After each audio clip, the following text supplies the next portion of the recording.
Good morning, everyone. I've been asked to talk about how I got to my personal balance of giving and generosity as a person of faith. I think about two kinds of giving of money and giving of time. But I need to explain a little bit about my growing up years. Up to my mid-teens, my family attended a conservative Dutch immigrant church in Salt Lake City, although we were not immigrants.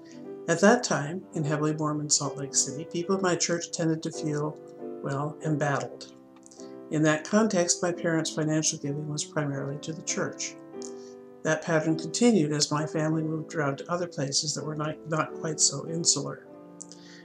My siblings and I always knew that despite the fact that our parents had 8 kids, they were mainstays of financial support for whatever church we were attending.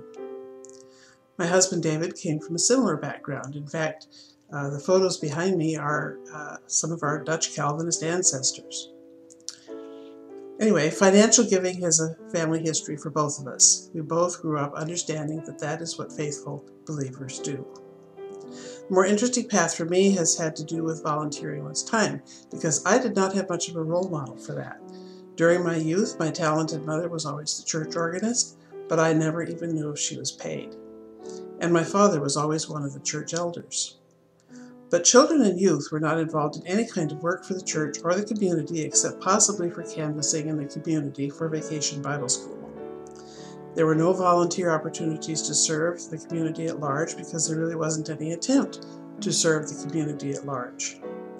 There were some occasional examples at home, however, of gestures toward the community. For example, one Christmas my father took me with him to deliver food to a man who was sleeping in a shed in a box with ragged blankets. Dad said that we needed to do this because Salt Lake City had no safety net.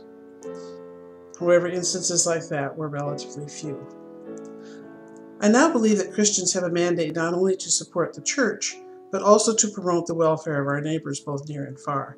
So I think I have served on every committee and board in this church, plus I've been involved with Second Helping practically since it started 20 plus years ago. This has been an important journey for me. Thank you.